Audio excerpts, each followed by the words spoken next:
Shalom peuple de Dieu, je crois que vous avez ébélé à Golanda. Émission Labino dans sa présence, émission où nous allons pour propager l'évangile de Christ dans Zéléa, l'oyembo dans Zéléa, message de Matéa. Tu vas gagner de l'autre Kouyamba et maman pasteur, maman Maggie Kitanda, où il y a des moko, il y a yembi katina corps de Christ. Puis azamoko ya ba prédicateur na kati na corps de Christ. Mais le lot aye lokola moyembete mais aye lokola moté.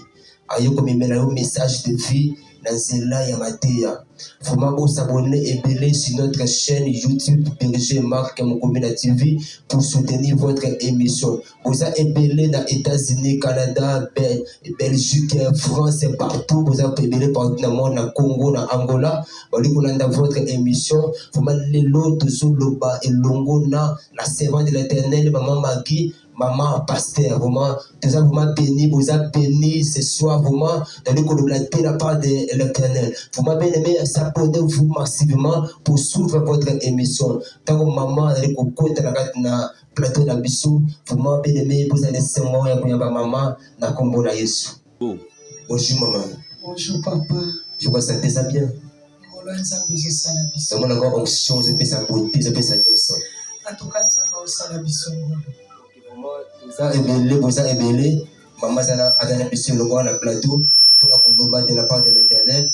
La maman espace pour nous la dans la Zambie, pour se présenter directement et puis on va déplacer dans la combo na Yesu. La personne qui na bino ba nyoso bozola da biso nazo se présenter na combo ya maman Magindo Meditanda et naza aussi un pasteur. Autrement, d'être le maman pasteur, nazo œuvrer na église Ebenezer na kati ya Kamonganga. Na pesi mbote na ba nyonso o bazola na biso.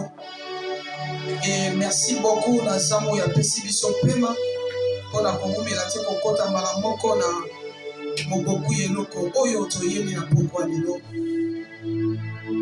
La pesi zambo ya pesi ngana yo pema de partout ozo landanga. Ngai na yo zamba pesi pema to pesa ye premièrement merci et deuxièmement na pesi merci na pasteur Marc pour na marque en confiance oyo sali biso ya koya komema lisusu oyo eza archi ya Nzambe pour na peuple moko to moto moko oyo esi abungisaki elikia. Merci nalingi to umela te na présentation. Nalingi to kota mbala moko na message oyo tomemeli biso na pokwa lelo. Mais avant tout to kota na message oyo tomemeli biso nalingi siko zali ozokanga miso na yo. Tozo sambela tozo ebisa Nzambe abanda na biso programme oyo. Ozo ebisa Nzambe alobela yo de partout oyo zolanda biso na tango oyo. Ozo ebisa Nzambe te parole ya lelo ezala oyo ekopesa vie na kati na ngai, ezala oyo ekomema solution. Ozebisa Nzambe te parole ya lelo ezala pona yo tobondeli na kombo na Yesu. Tendre Père, nous te disons merci. Merci pour ton amour, oh Dieu. Merci pour ta grâce. Tika kombo na yo ekumisama Nzambe. Na monite oyo akokani na yo. Na bengaka yo Nzamba ba opportunité. Oza na capacité ya olongola mongongo ya mutu eza na Kinshasa ya komisa ngoti na Europe. Nzambe yango na tomboli yo. Tika te prédication ya pokwa lelo ezala oyo komema vie na kati ya moto moko esi vie ekufaki. Ezala oyo komema kimia na kati ya moto moko esi kimia esilaki. Nazo ndimisama na pokwa lelo te tendre Père oza kati na biso. Bolamu na yo ezala partage pour na biso. Na kombo na Yesu nde tobondeli tolobi. Merci Seigneur Jésus-Christ. Esiko ozali ozobetela Nzambe maboko ozotombola ye. Sans plus tarder, teme na lingi nakabola na biso na pokwa lelo na sepelaki na teme oyo nakabola yango na moto moko. Teme na ngai ezali fils de l'homme prophétise. Nalingaka kolobela teme mingi et ntango lelo ezongeli nga lisusu nayebisi Nzambe merci parce que eyana motu moko aza na États-Unis a besoin ete baloba liloba moko mpona ye. Ana besoin ya prophétie moko na pokwa lelo. et ana moto moko en Europe, et ana moto moko en Angola, et ana moto moko en Brazza, et ana moto moko na kati ya Kinshasa, ana besoin ya prophétie pour la vie na changer. Terminons un fils de l'homme prophétise. Na tiré thème oyo na kati ya livre ya Ézéchiel 37 au banda na premier verset tina verset 10. Na linya vana kota na nyoso totanga liboso liloba ensemble. Écoutez ce que la Bible dit. Ézéchiel 37 le verset 1. La Bible dit, la main de l'Éternel fut sur moi. Et Éternel me transportant par son esprit et me déposant dans le milieu d'une vallée remplie d'ossements. Le verset 2. Il me fit passer auprès d'eux tout autour et voici ils étaient fort nombreux à la surface de la vallée et ils étaient complètement secs. Le verset 3. Il me dit, fils de l'homme, ça c'est Dieu qui pose la question à Ézéchiel. Fils de l'homme, ces eaux pourront-ils revivre? Ézéchiel répond maintenant à Dieu. Je répondis, Seigneur éternel, tu le sais. Le verset 4, il me dit, voilà notre thème. Prophétise sur ces eaux et dis-leur, ossements desséchés, écoute la parole de l'Éternel. Le verset 5 dit, ainsi parle le Seigneur éternel à ces eaux. Voici, je vais faire entrer en vous un esprit et vous vivrez. Le verset 6, je vous donnerai de neuf, je ferai croître en vous de la chair et je vous couvrirai des peaux. Je mettrai en vous un esprit et vous vivrez et vous saurez que je suis l'Éternel. Le verset 7, c'est Ézéchiel qui parle maintenant.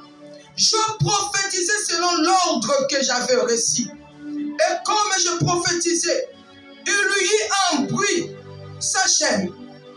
Il y eut un bruit, et voici, il se fit un mouvement. Il se fit un mouvement, et les eaux s'approchèrent les uns et les autres. On continue qui nous a souka dans le verset 10 et le verset 8.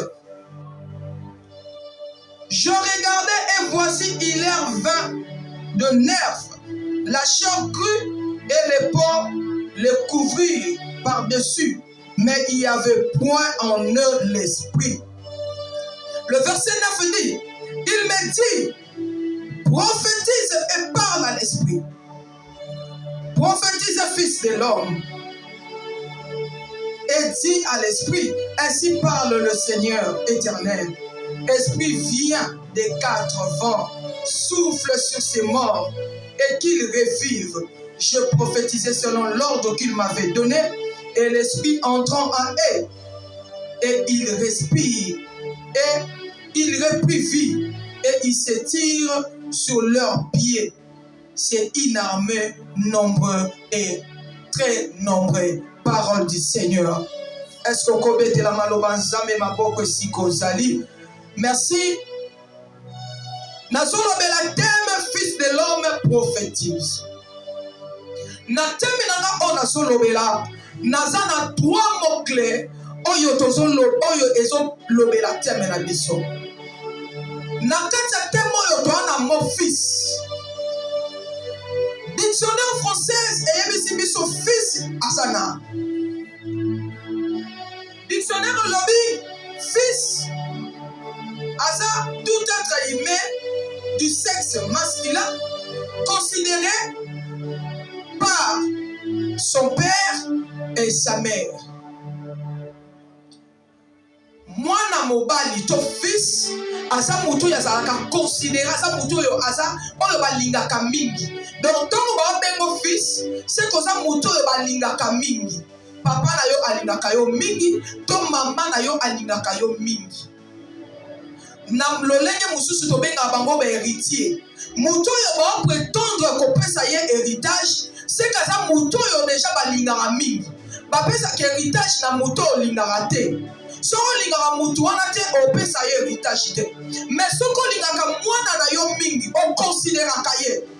Wana ne ba préparaka ye pour l'héritage ya lobi. Neba fils, asa tout être humain du sexe masculin considéré par son père et sa mère. Alléluia. Écoutez, nalingi na pesa moi exemple moko. Bible ezoloba boye.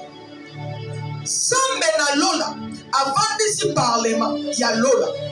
Azoluka mutu po ya kobikisa mokili mobimba. Bible ezoloba likolo na se ya mabele tikalaki kimia. Moto moko tanzimaki kotika lola. Kotika place na ye po ya kokufela nga na yo. Aya kolongola biso na kati ya captivité. Bible ezoloba moto moko tanzimaki. Mais Bible continue le Bible. Ezalaki na mwana mobali moko. O azalaki fils bien-aimé. Donc, Yesu azalaki fils considéré par ya papa na ye. Azotelema zoloba papa tinda ngai. Tango bazotinda ye, papa na bango azalaki na pasi. Pourquoi? Parce que Yesu aza mwana oyo. Papa bande ko considérer, abande ko linga mingi. Mais Nzambe atalaki wana te. Alobi eza na moto moko, eza na mama moko, eza na papa moko, eza na jeune fille moko, eza na jeune garçon moko. Oh, il faut longwa na kati ya captivité. Oh, il faut la libérer. Mwana na moto azotika trône, azokita na se mpona koya kowelela yo nanga. Bible ezoloba mukolo oyo Yesu azokota na mai mpo babatisa ye. Nelole ezotatola ke mwana oyo bozobatisa aza mon fils bien-aimé. Donc ça prouve que même Jésus-Christ azalaki un fils considéré par son père. Na umela wana te, na leka parce que toza na ngonga moke. Na deuxième mot clé na biso tozwaki, bazolobela biso na homme. Na olobela homme. Homme na dictionnaire français balobi na biso aza être humain adulte au sexe masculin par opposition de la femme et l'enfant. Donc balobi boye mobali aza oyo akoli déjà. Donc tango babenga yo homme c'est koza déjà na niveau moko koli. Tango babenga yo homme c'est koza lisu na makanisi ya bana miketi. Balobi oza différent na mwana mwasi na mwana ya moke. Donc oza différent na femme, oza différent na mwana ya moke. Mobali oza différent na mwasi, pe oza différent na mwana ya moke. Écoutez, na pousa na mwa liboso. Balomaka boye. Bakoki jamais kopesa héritage na mwana ya moke pa oyeba kosalela yango te. Donc, ce qui va passer sur héritage, c'est que va comprendre que si on colle. Alléluia. Bible ezoloba boye. Yesu tanga ye na se ya mabele. Tangu Yesu aye pa kufela biso. Tangu nana kufela ki biso te. Ba pesa ke no kitsa bokonzi te. Ba vandisa ke no na loboko a droite ya papa te. Mais Bible ezoloba boye. Mukolo Yesu azoloba na croix tout est accompli. Tangu Yesu azozongisa molimo epai ya tata na ye. Tangu Yesu azozonga na maboko ya mokonzi atindaki ye. C'est par là que bazoloba Nzambe azozwa Yesu fils bien-aimé aocha ye na loboko na ye. Na esika na comprendre nini? Tangu bazozwa Yesu bazovandisa ye na loboko ya mobali. Donc Nzambe azoloba boye que Yesu akoki siko pa sur héritage. Pas comme mokolo. Pourquoi? Parce que andimaki akita aniokwama. Koniokwama eza lokwa mutu mo abandi na bomwana bazo préparer ye pour bapesa ye héritage. Donc on va na loboko ya papa. Zamba comprendre déjà que moi no akoki na kotikela isiko héritage. Alléluia. Dans le cas prophétie, to prophétise. Vient du mot prophétie. Dictionnaire a dit prophétie ça annonce d'un événement futur fait par conjecture. Donc tu vas dire prophétie, prophétie et bimi namo prophétiser et bimi namo prophétie. Na dictionnaire et l'obéli biso prophétie eza annonce d'un événement futur. Donc, eza kolobela eloko o ekoya. Déjà ba oyebisa ok, mama ozala mutambongo. Donc eloko moko ekoya ozala no na mbongo te. Mais eloko moko ekokoma nango déjà ba notion ke ozala nango. Ba emission mama okobota. Ozala no na bana te. Mais déjà ba emission ke okobota. Voilà. C'est ça la prophétie. Mais la verset dont kotanga. Bazo mette la biso li solo ya Ezekiel. Bible zolo baboy. Zambe azo soit Ezekiel. Aurait amema tolo bana obiso boy. Oza pasteur, oza prophète, oza je ne sais quoi qui. Zambe alongoli yo penza na kati ya bato abomoi. Ora mema yo ta na hôpital okende kosambela pona bato bazobela. Mais zamba memio na hôpital toke sambela bato bazobela, zamba memio na kati ya cimetière osekwisa bato esi bakufaka. Mais Bible zoloba, la main de l'Éternel fut sur Ézéchiel. Et zo même Ézéchiel wapi? Et zo même Ézéchiel na kati ya vallée. Valango ake kokuta na banani, ake kokuta na mikwa oyo esi ekawuka. Mikuwa oyo esi esangi espoir. Mikuwa oyo eza lisusu ata na ndambu ya musuni na kati ya mikuwa te. Bible so préciser elobi esika on zamba memi Ezekiel mikuwa wana ezalaki sec. Ezalaki ata na espoir te. Ngana lobi boy seke esika on zamba kitisaki Ezekiel ba mikuwa na nzimite ke esika na mikuwa oyo ezalaki wana ezaki mukuwa ya nzoto moko ke ya likolo eza wana ya lokola oyo naza sûreté il faut ezala lokola oyo ekenda deja kuna lokola oyo mpe kenda deja kuna. Donc Ezekiel azoyeba te oyo eza lokolo ya nzoto nini oyo eza loboko ya nzoto nini. Mais nzamba azwikaki Ezekiel amemi ye atika yeka esika mikuwa ezali. Tala nzambo asala makambo bato bakokaka te. Nzambo asala makambo bato bakomprena te ekosalema ndenge nini. Écoutez ce que la Bible dit. Nzamba meme Ezekiel alobi nzambe esika tiki ye na katikati ashingami nde na mikuwa. Ashingami na bato bomo iteka prêcher évangile. Majingami nde na mikuwa oyo ezalaki sec. Bane bakufa bayebani kutu te. Mais nzamba so meme Ezekiel na kati esika wana. Ezekiel tanga komi wana.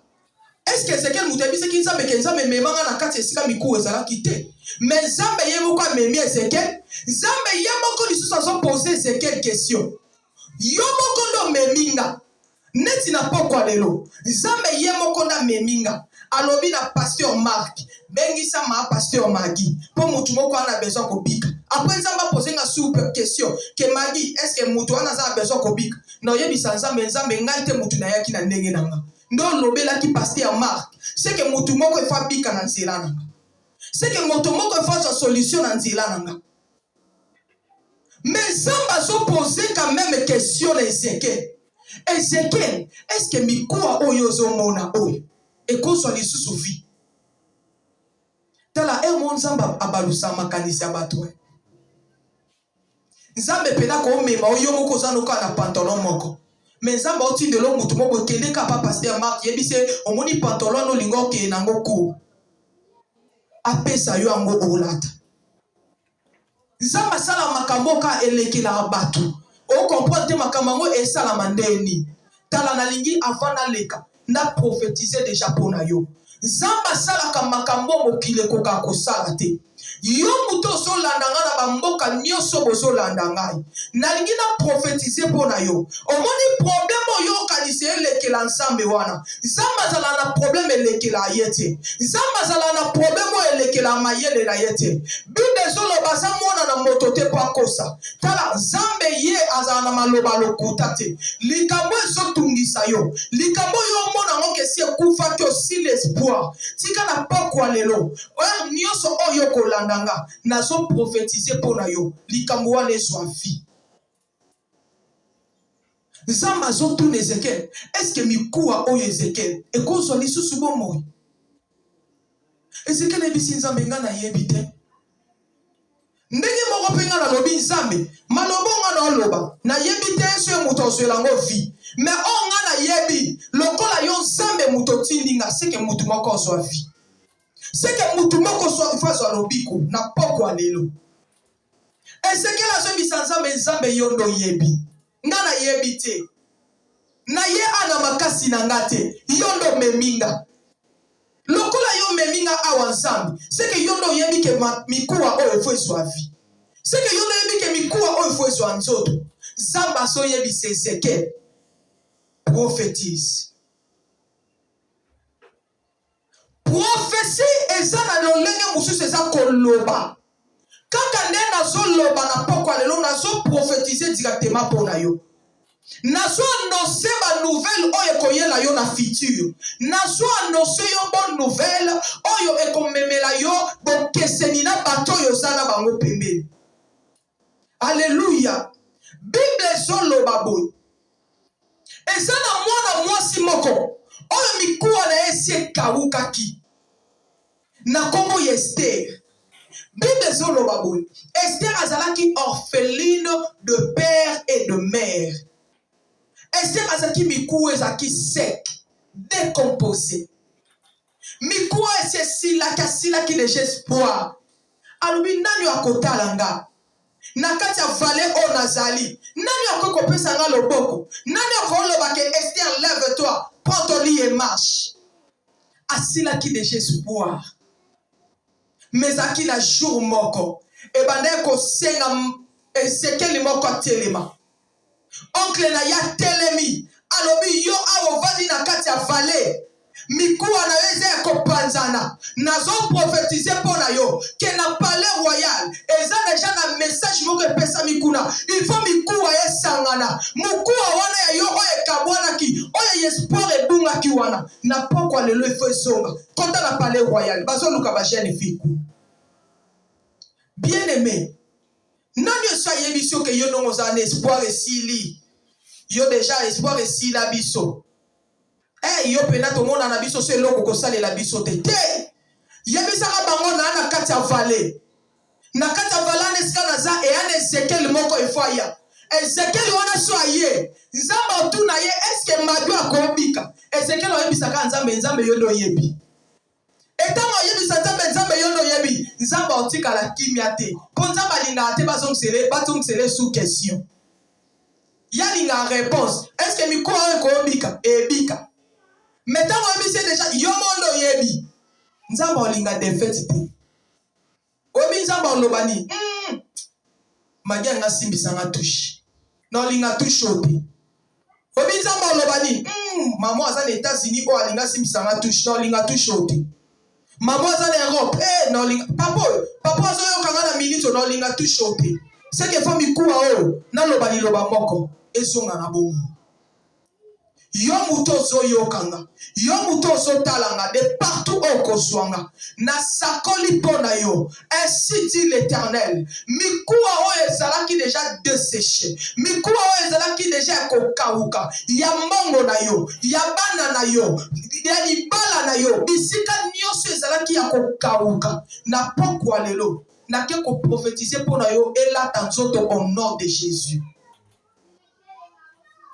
Bible lobi Ezekiel azoyebisa nzambe abi papa yondo yebi nga na yebi na nga te Dieu dit à Ezekiel prophétise fils de l'homme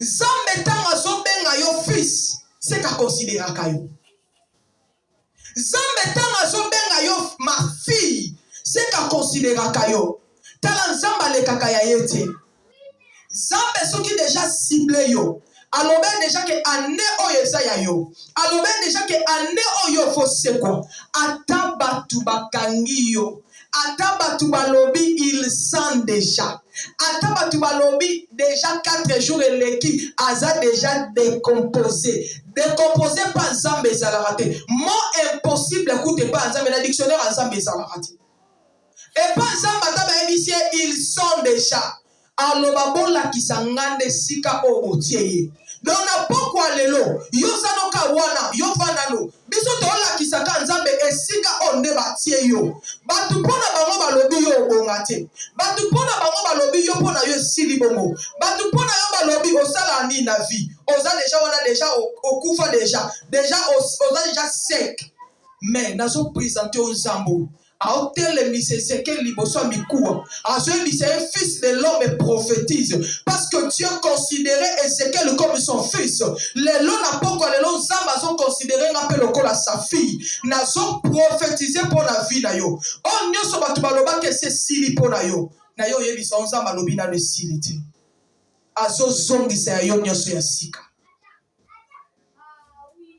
Bible lobi Ezekiel azo prophétiser likola mikuwa oyo alobi na bango te ke elobi ngai Ezekiel te malobi na bango alobi ainsi dit l'Éternel je prophétisais selon l'ordre que l'Éternel m'a donné donc non prophétiser pour la bino na poko lelo eza te ke po pasteur Marc abengisinga mais nazo prophétiser pour la bino eza ordre ozamba pesinga alobi ke na poko lelo e ana mutu moko ifo mikuwa na ela tanzoto et ana mutu tala mama ne pense pas lokolo vanda en Europe lokolo yo vanda en États-Unis ndo gagner vie na komi koloba na batu boye omoni bilambo to lata to sala sembla kati na biso miku eza sec kati na biso toza sec toza mikuwa tozo telengana na kati ya vallée tozo bate wapi loboko nanga wapi lokolo nanga mais esenga na Ezekiel moko atelema neti na be mission oyo Ezekiel na yo za pasteur Marc pona nzela na ye nde yo komi kozwa vie tango biso to lobeli yo na part ensemble nde na nzela na ye ndo moni ke liloba ngo ekoti na ndaku na yo problème moko zalaki na oswele yango solution Bible lobby, Ezekiel a lobby n'a pas prophétisé selon Haïti, mais n'a pas prophétisé selon l'ordre que l'Éternel m'a donné. Alobi miku awe la tanzota. Bible zoloba mouvement salami. Tala zambe so sali mouvement na kati ya vina yo. Zambe so bandika ko ningisa. Zambe so ningisi ka vina yo. Bato ba bando obeta lisolo no na ndenga ochola. Ba komo beta lisolo yaya he le loto le kaki nanda kwa mama tel na mama street o mona ke loko eza kuna tala asambela ya solo zambe suka ningisi vina yo mama papa siko zolandanga zambe suka ningisi mabele pona yo bangula na yo ba komo talelo na musika po ba komo na somo même yo pusa na pene na yo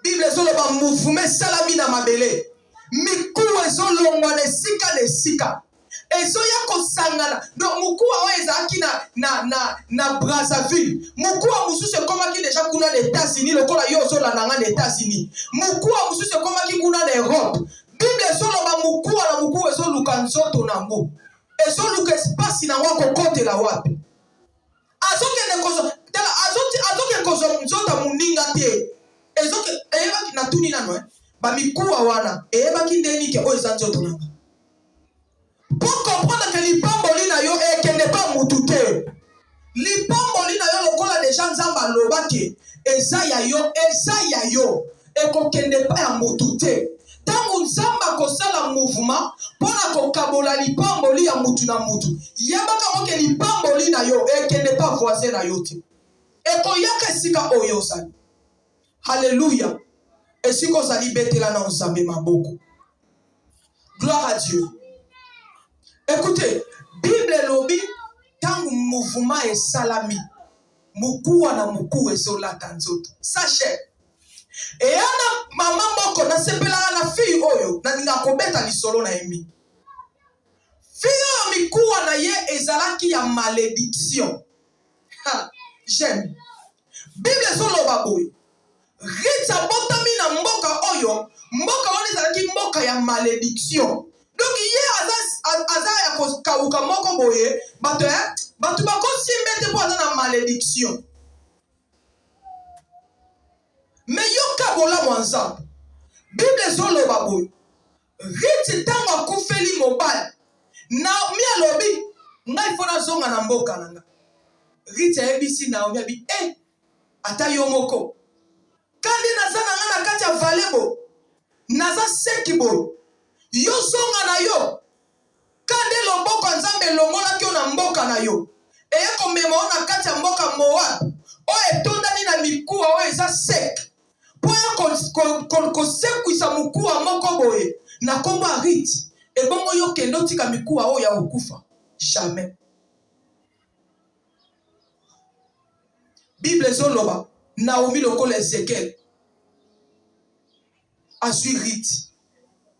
Amemie na mboka na ye. Bien aimé. Okoza na famille o eza na malédiction. Okoza na famille o esi ba lake la mabe. Okoza na famille o baloba na bino bobala kate. Okoza na famille o baloba na bino bobonga kate. Okoza na famille o baloba na bino bobota kana ndaka baboti. Metika na notion bonne nouvelle. Et ana nzambe moko a changeaka ba famille ya bato, a changeaka ba contenu o ya ba famille. Ngayo na solobela bino, biso bakoisela biso na famille biso to balaka te. Me bokolo moko na ebisa nzambe na lobi, nzambe ngana za mwana suka. Mwana suka ko changer domaine ya famille. Tala, oko changer domaine ya famille na bino. Oko changer ba loi établie ya famille na bino. Kando zano wana. Oyebisi penanza molobi ka lelo na changer ba loi. Na changer ngo na osala ngo changement. Maloba bango baloba ke biso to bonga te ngamba mona ye Yesu biso to bonga. Ba bibino bobota te oyemba mo Yesu biso to bota. Bango baloba ka obota te me yo bakisa na Yesu. Alléluia. Bible zoloba Naomi alongoli Rite na kati ya Moab. Amemie na mboka na ye. Yoke sika mikuwa ya Rite ezo sekwa. Naomi azoyebisa Rite. Alobi mwana nanga. Sokola. Pakola mafuta na parfait. Omoni tango okoma na ndako ya mokonzi. Kokendela ye na elongi te. Kota na si ya makolo. Naomi azo sakola ka likolo ya Rite. Azoyebisa ke na opesa o mitindo. Ekomi tana yo fo sekwa. Mouvement ezo salema. Démarche à Rite ezo changer. Liboso ya roi considération ezo changer. Tala bien aimé. Na bisika mususu bando kota. Batu bando considérer ote. Na memeli un message. Ya fils de l'homme prophétise. Tanga message au bien Ezekiel. On comprend que yoza mimikoa o mona ki kesi kauki. Ozongi c'est espoir na yo. Alléluia. Espoir na yo kozonga. Mukolo na tanga ka verset on a ebisi nzambe na bi nenge na tiko salela yo. Mais espoir na nge zongi. Donc ça la capacité ya kolamusanga lisusu. Ola tisanga musuni ya sika. Ola kisanga lisunzira na tambola. Batu baloba na yo esi les a problème te. Batu baloba na yo esi okufa.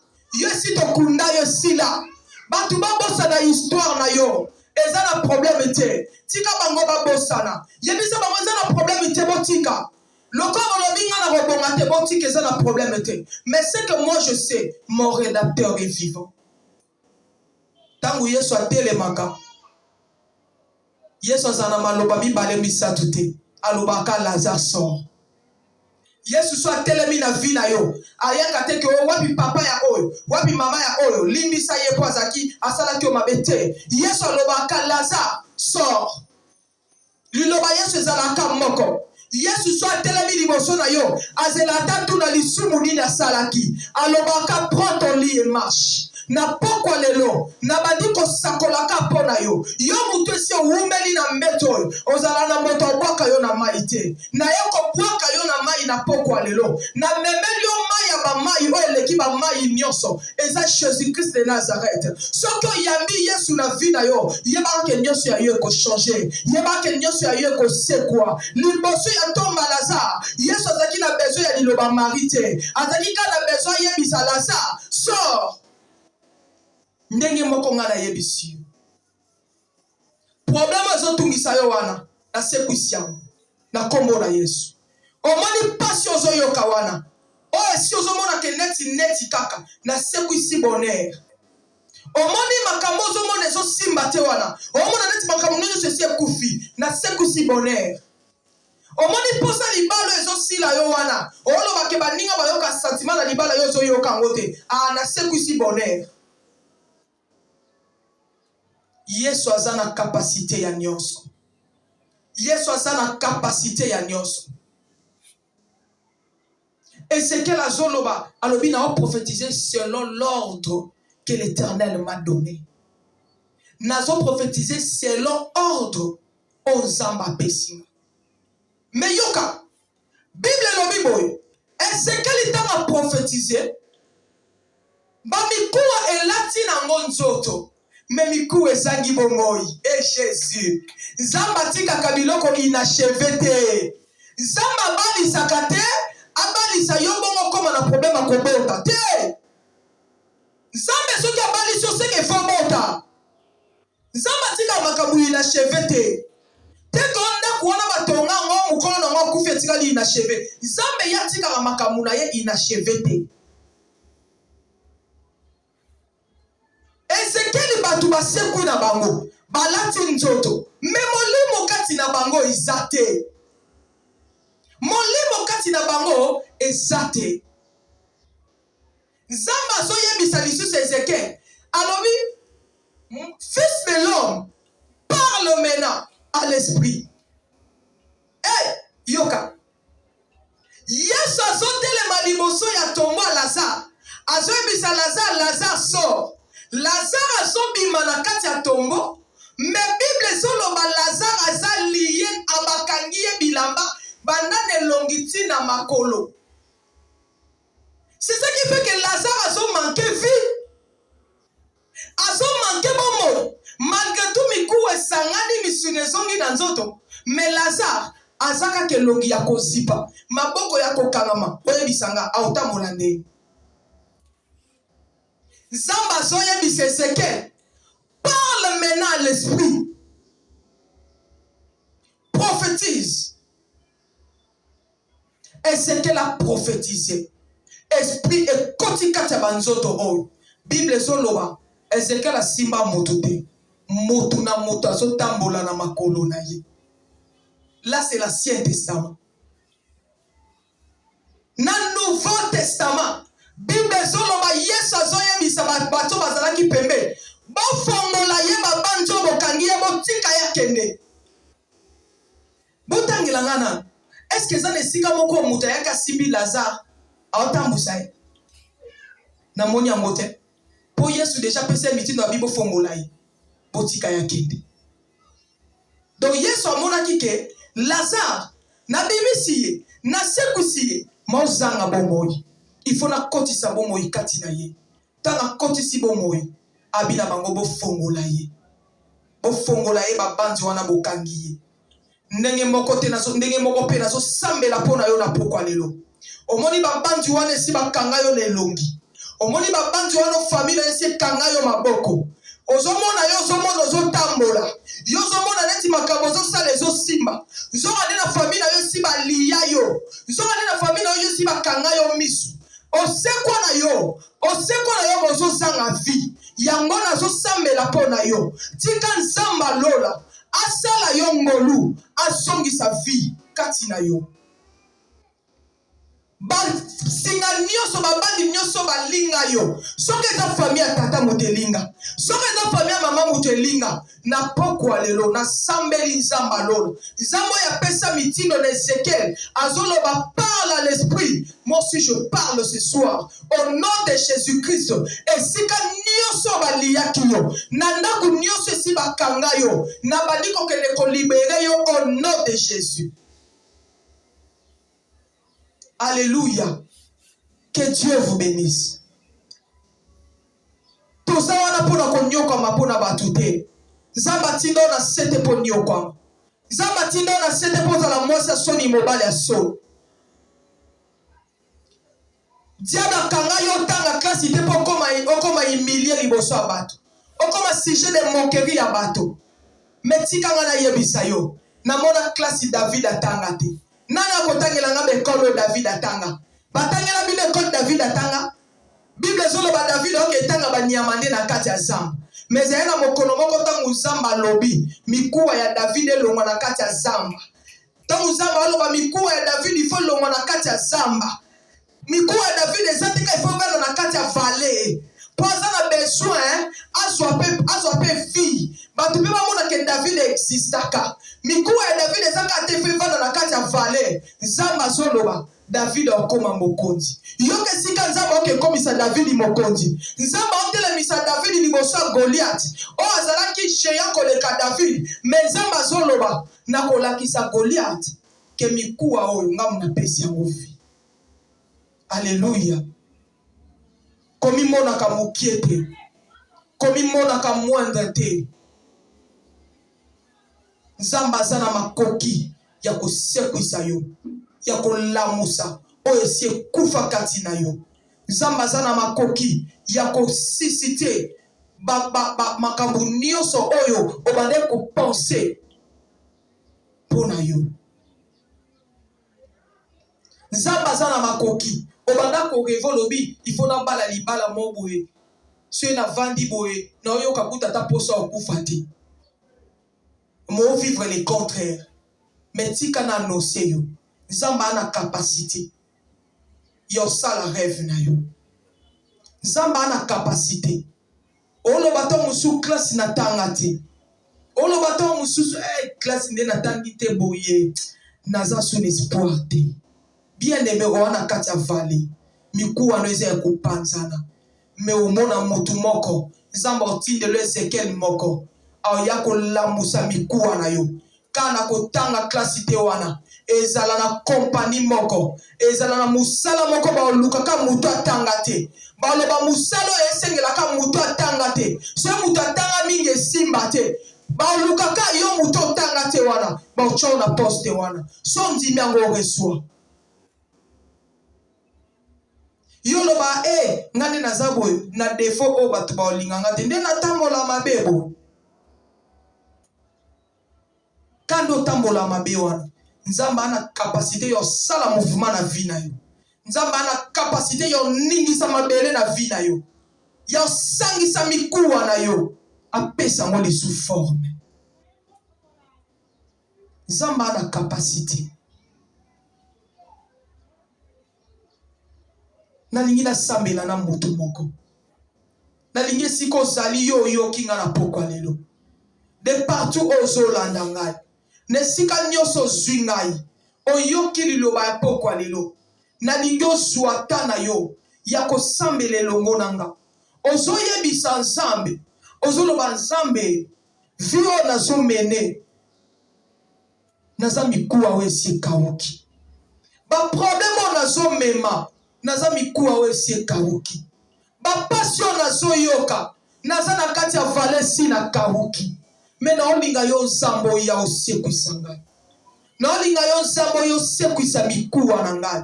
Osekwisa esengo na ngai. Osekwisa bonheur na ngai. Eske na mutu moko akobanda sambela na biso.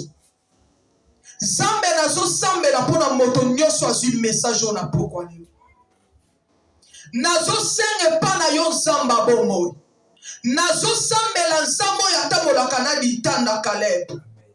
Nazo sambela Nzambo yo namonaki lobi na maombi kosala ba miracle. Nazo ndimela yo Nzamba ditanda. Oza na capacité ya kokota na vie ya mama moko azolanda nga na pokwa oyo. Ya kokota na vie ya papa moko azolanda nga. Ya kopesa ye lisusu kimia oyo asangaki ngonga molai. Nazo sambela Nzambe ya Pasteur Marc. Ete na nzela ye mission na mongongo nango bazoyoka. Nzambe oza na capacité ya kozongisa esengo na mitema oyo esengo esi ekufa. Nazo sambela pona moto nyonso. Yo esi obungisaki espoir. Tika espoir na yo ezonga na kombo na Yesu. Yo esi obungisaki espoir. Tika espoir na yo ezonga na kombo na Yesu. Yo esi makasi esilaki yo. Okome ko se poser ba question. Na présenter au l'homme de Jésus. Oya na capacité yo telema liboso tombo na yo. ya tomba ba problème na yo, ya tomba kolela na yo, ya tomba soni na yo, ya tomba ba humiliation na yo. Ayebisa yo ke bonheur c'est quoi? Ayebisa yo ke sengwe c'est quoi? Ayebisa yo te bana ba c'est quoi? Ayebisa yo te musale c'est quoi? Ayebisa yo te bolongo na ye babandi o nyonso ekangi ye. Babanda pauvreté katana, babanda sécheresse katana, babandi nyonso ya kolele katana. Azongisela yo esingo. Nasambeli pona yo. Zamba ba capacité. Zamba ba opportunité. Zamba grâce. Oya kota kesika o batu bakoka kokota te. Oya simba kesika o batu bakoka ko simba te. Zamba yo benga liwana komba pongi. Akota na vina yo. Nyoso yo bandoka nzamwe kufinza maomona mwelali. Nyoso yo bandoka lisonde te sili. Zamba omona oka epemi. Nyoso yo bandoka nzaneti kente simba lisute. Zamba opesa moka ande temps epema. Mais comme il a tant zambé, acha mouvement na vie na yo. Oh, comme il tant zamba konti sa mouvement na vie na yo. Et comme il tant zamba sala makelele na vie na yo. Akamu sabato babande ko seka yo. Akamu sabato siba humiliaki yo. Akamu sabato babande ko zela kokufa na yo. Akamu sabato babande ko zela shit na yo. Akamu sabato babande ko zela sila na pokwa lelo. Zamba banda ko kamu sabango na kombo na Yesu Masi. Zamba kamu sabango. Tike sika nyoso landinga. Yo okozwanga na tongo na midi na pokwa. Na journée ya lobi. Mokolo nyoso kozwangai. Mokolo nyoso koyoka voix oyo. Mokolo nyoso koyoka message oyo. Tikete zambo ya tambola kina Ezekiel. Zambo ya longola ke Ezekiel ne siko azalaki. Pona komema ye na kati ya vallée. Zambe wana azwa yo pe. Yo mema yo na vallée te. Ma mema yo na kati sika bonheur na yo ezali. Ame mayo na siège molamu na yo ezali. Ame mayo na siège musala na yo ezali. Ame mayo na sika olibala na yo ezali. Laisse que le Dieu de mon père Caleb Titane vous bénisse. Je me présente encore pour la dernière fois. Et na bengami na komba maman Magui. Naza mwasi moko ya musali na nzambe na kati ya kamunganga. Et yo reçoit biso de partout reçoit biso. Nzambe apambola yo na kosenga ya motuya bolanda biso massivement soit biso de partout oyo zali o s'abonner na page oyo ya pasteur Marc. En tout cas s'abonner yo ope ozana ba remarque pona biso. En tout cas ça la remarque yo opoza na maloba ya bénédiction pona biso. Tozala pe na pose ya ba bénédiction na bino e kosala biso malamu mingi e kosunga biso to pusana liboso. Numéro na nga ya téléphone yo ozana posa prière, ozana posa ya lisungi ya conseil, ozana posa ya lisungi na biso moko oyo osepeli ndenge olandi Magui. Numéro na nga eza 089 62 21 962 na bandeli 089 62 21 962. Ozana besoin na sunga yo na prière, ozana besoin na sunga yo na conseil, ozana besoin na sunga yo na makambu nyonso ozana mo besoin benga biso na numéro wana. Zambe a kopambola yo. Toza wana kapona kote ya te, tolekaka pe na koyemba. Tosala musala nzambe o nzamba bengela biso na ba domaine nyonso. Lelanga nzambe tokotaka na ba domaine nyonso. Laisse que Dieu vous bénisse. Mais je vais adorer quelques minutes avec toi de partout où tu me suis. Viens adorer avec moi ensemble. Zaboyaza nzamba bolingo. Éternel, tu as dit à Ézéchiel de prophétiser na mikuwa oeseka okaki. Ézéchiel a prophétisé selon l'ordre que tu lui avais donné. Voilà ce soir, Dieu.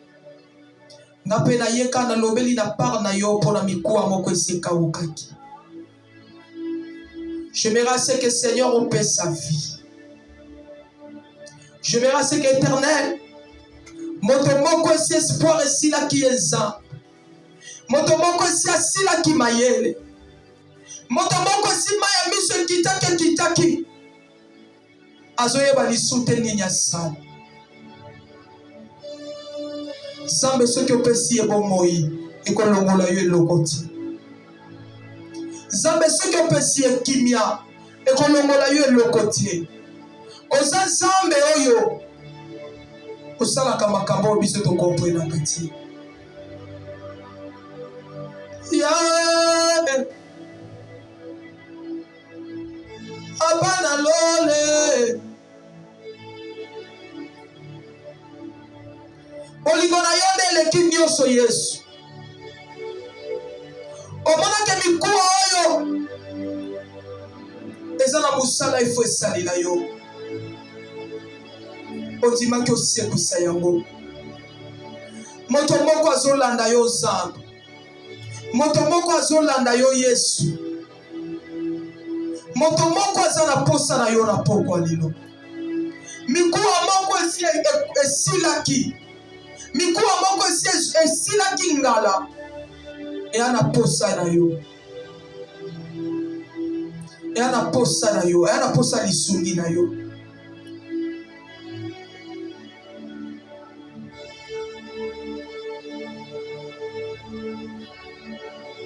Toza na posa na yo Jésus. Yawe yaka nanu na bavila biso. Yaka nanu na bomoi na biso. Yaka Nzambe soki yo ye nde nyonso ya biso kobongwana. Tika Nzambe oyo apesaki message na pokwa lelo apambola yo, apambola libota na yo, apambola bana na yo, apambola mosala na yo, amema yo de gloire en gloire na kombo na Yesu nde tolobi amen. Ciao.